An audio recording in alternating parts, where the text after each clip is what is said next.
Fashion से front line तक beauty queen का ताज उतार बनी लेफ्टिनेंट।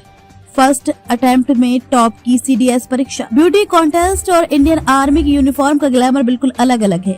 ये सोचना मुश्किल है कि कोई ब्यूटी कॉन्टेस्ट विनर महिला इंडियन आर्मी ऑफिसर हो सकती है, ऐसा बहुत ही दुर्लभ है।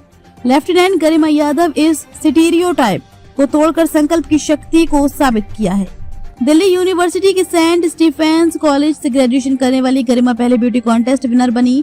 उसके बाद उन्होंने इंडियन आर्मी बेहद टफ सिलेक्शन प्रोसेस से गुजरकर ऑलिव ग्रीन यूनिफॉर्म और कंधे पर लेफ्टिनेंट रैंक हासिल की। हरियाणा के रेवाड़ी जिले के गांव सुरहेली की रहने वाली गरिमा ने इंडियाज मिस चार्मिंग फेस 2017 का खिताब जीता था। उन्होंने इस कॉन्टेस्ट में अलग अलग राज्यों की 20 प्रतिभागियों को पीछे छोड़ा था।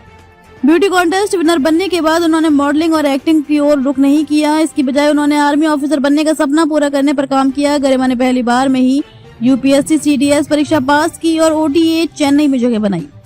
गरिमा यादव एक फौजी परिवार से आती हैं। बचपन से ही उन्होंने परिवार में फौजी अनुशासन और देशभक्ति का जुनून देखा। उनकी स्कूली शिक्षा भी शिमला के आर्मी पब्लिक स्कूल से हुई। पढ़ाई में शुरुआत से ही तेज थी, तो 12वीं के बाद DU के सेंट स्टीफेंस कॉलेज में एडमिशन मिल गया। यहाँ से उन्होंने इकोनॉमिक्स में ग्रेजुएशन की डिग्री हासिल की। गरिमा यादव का सपना शुरुआत में IAS अधिकारी बनने का था, लेकिन उनसे सिविल सेवा परीक्षा क्रैक नहीं हुई। लेकिन दिल में कहीं न कहीं आर्मी में जाने का भी ख्वाब था।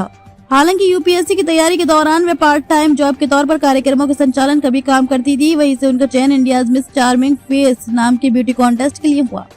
नवंबर 2017 में उन्होंने ये कॉन्टेस्ट जीता। इसके बाद अंतर्राष्ट्रीय स्तर पर होने वाले इसी कॉन्टेस्ट के लिए भी उनका चयन कर लिया गया, जो इटली में होना था, लेकिन उन्होंने इसमें शामिल होने के बजाय OTA चेन्नई में शामिल होना चुना। गरिमा ने पहले अटेम्प्ट में CDS परीक्षा में दूसरी रैंक हासिल की थी। ये उपलब्धि न केवल उनकी बुद्धिमत्ता और कड़ी मेहनत को दर्शाती है, बल्कि उन्हें भारतीय सेना के लिए एक होनहार उम्मीदवार के रूप में भी स्थापित करती है।